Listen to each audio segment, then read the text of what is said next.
Good evening, everybody. So, what we are going to, we're going to go ahead and open up the meeting. And so we're going to go through the agenda first. Essentially, the first thing we're going to do today, or this evening rather, is go through the meeting minutes, and then we have an applicant in front of us for cross-country freight development plan. We'll review that, make a motion on that, and then we will open up the floor for general comments. So that is our plan for this evening. I'll ask the board, are there any questions or comments in regard to the meeting minutes that were presented in the packets? Chair, I did not have any changes or corrections, and would move approval of the minutes from March 6th P&Z meeting. Okay, do I have a second? I'll second it. Okay, all in favor of approving the meeting minutes, say aye. Aye. Okay, meeting minutes have been approved. Next item on the agenda is the development application for cross-country freight, the development plan.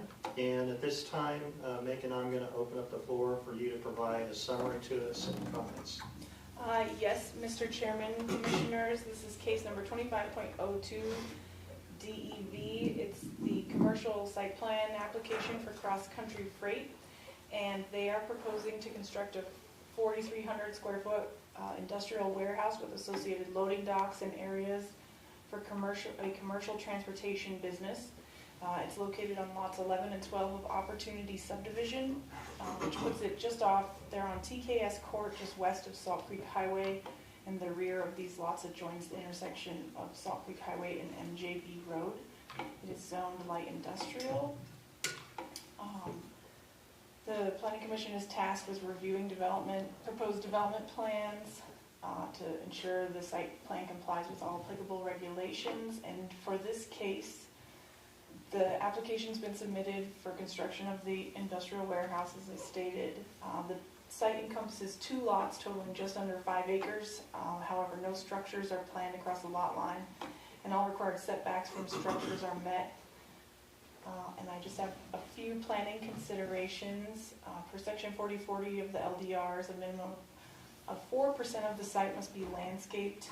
I noted that the undisturbed natural vegetation wouldn't count towards the landscaping, and that they needed to revise the total area to be landscaped on the site plan checklist and provide a summary narrative of their landscaping plan and a list of materials to be used. I will note I forwarded to the Commission proposed landscaping plan concept earlier today, so that will be added to your packet. They need to provide a final pavement design report for all parking and loading areas, enter into an approved site plan agreement upon approval of the development plan, obtain all required building permits for construction, including for site lighting and on-premise signage, and then there's 2 addresses out there for each lot, and 1 address will be assigned after approval of the site plan. And with that, staff recommends approval of the development plan upon all planning considerations being completed. And I can answer questions, and the applicant is in the audience. I have a question for you, Megan. So on the landscape plan, as you mentioned, there essentially 4% of the site must be landscaped. So the landscape plan that you had sent is really very generic. It doesn't indicate what part of the site is non-pervious around the perimeter. I mean, I'm assuming they've got to have enough area around those trees to make sure they survive in our harsh winters. Can you tell me more specifically, are they meeting that 4% requirement? And again, this is my understanding for the lot that's being developed, correct? Right, so we do 4%. They, I'd say for the developed area or 1 lot, so they have 2 acres. One second. I had it calculated and I lost it. Because there's a lot of paved asphalt. I mean, I understand this is industrial, but... So they need about 2,900 square feet of landscaped area On the site plan, they do show the landscape triangle near the front door, and in the plan sent today, they have the perimeter landscaping, Only 2,900 4% of of 2 the acres. entire site, which is how many square feet? I did 2 acres, the developed area. If you want to do the entire site, No, I mean, we're not talking about lot 12, we're talking about the lot that they're currently developing on, correct? right, so that's just about 2 acres, it's 1.8 acres. Yeah, and that's a lot of square feet, so And is so that 35, correct? 460 times 2. 2,900?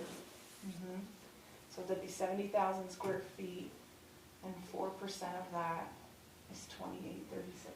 Okay. If that's the case, they meet that requirement. As far as the percentage of landscape. Of area. landscaping, right. I would still ask, I think the plan that they submitted today was helpful for the commission for reviewing, that they will have a landscape plan. I would ask that they'll submit a narrative and update the site plan checklist on that cover sheet to accurately reflect the Okay. amount of landscaped area for the final site plan that will be attached to their site plan agreement. I have a question about the stormwater detention pond. The landscaping that they show right there, it's gonna butt right up into it, is that gonna interfere at all, or no? I guess I would defer to the applicant to answer that one.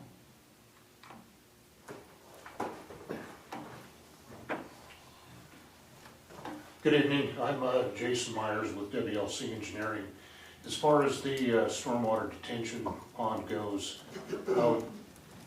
we are anticipating that that's going to be vegetated with native grass and the strip of landscaping that we've shown on that plan behind the curb.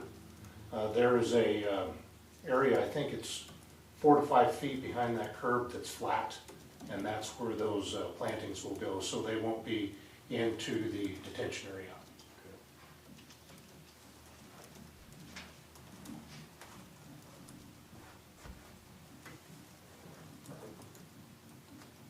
Are there any other questions for the board members? So the majority of the lot is gonna be asphalt, correct? It would appear so. Okay. And everything's set up as far as runoff? Mr. Chairman, Commissioner Bay, yes, the drainage report was included in the packet. I had those questions too, and it was reviewed by Mr. Williams, the city engineer, and he signed off on the location of the detention pond and the drainage study that was submitted with the application. Okay, because right now it's just normal vegetation with bales of hay, if I'm not mistaken. Correct, and so the on-site detention pond is intended to collect the on-site runoff and then exit through the culvert. Chair, I had a comment. Yes. Go ahead. Maybe not specific to this application, but tied into just general applications. Initially, we did not have a landscape plan, and I think just for the rest of the board's knowledge, had that not come in today, I think my opinion would have been that we would have had to table or deny this, because we would have had what I would view an incomplete application. We did get that, last minute, so I think that's been addressed, and I don't necessarily have any questions on it. I think it meets the spirit of what we're trying to do. But I do think from a consistency standpoint, we'll just have to, as a board, continue to monitor, do we really have the complete packet for us to discuss or not, just to keep consistency with all applications. So just wanted to get that comment in the record as far as that.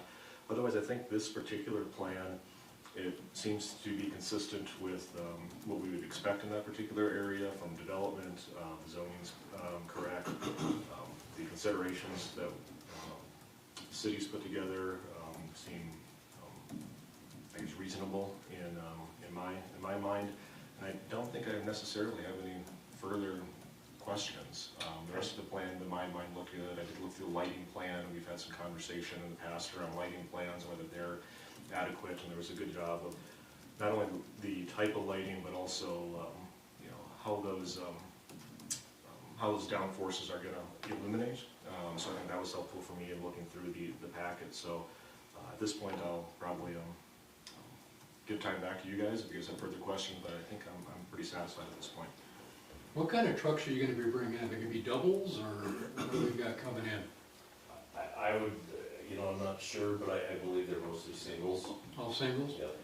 Because I was just curious, you've got the cul-de-sac there, and that, I drove through there. It's kind of tight if you've got a set of doubles going through there. Yeah. I think that's probably helpful why there's so much asphalt on the site too. That probably also why. Okay, I would concur with Chris in regards to the comments, and then probably in an open comment, before we get to that, Megan, I'll have a question for you on that. I think we do need to have like a preliminary development plan review before it comes to the board, so that we can avoid missing parts of an application. Okay, I don't have any other comments. I'll entertain board members for a motion to approve the application in conjunction with addressing the city planning comments. Do I have a motion? Yeah, I'd make a motion for a due pass on the development plan with the planning considerations, with an additional call out to Megan's comment about adding a narrative to the landscaping, just so we have that documented further. But that would be my motion. I'll concur. Okay. All those in favor of, before I do that, I'm sorry. Technically, before we approve it, I have to open it up to the floor for any comments. Are there any comments before we move to officially move on the motion? Okay, with that said, all those in favor to approve the development application for cross-country freight development plan with, in conjunction with accommodating the comments and meeting the comments from the city planner, say aye. Aye. Motion has been passed. The development plan can move forward. Thank you. And now I will open up the floor for any public well, before I do that. So Megan, we had a discussion internally about applications being submitted.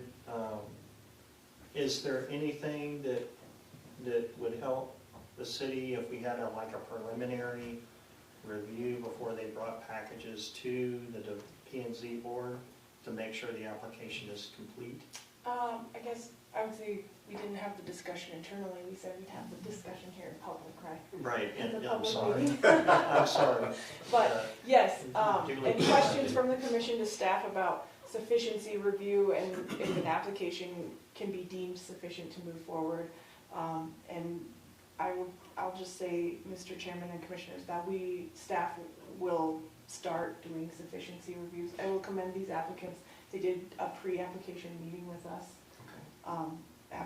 The landscape plan was something we didn't talk very much about, so, but in the future, yes, we will do a sufficiency review. I will note we had an application that they wanted to make a last minute change the day I was gonna send you your packets, and we said no.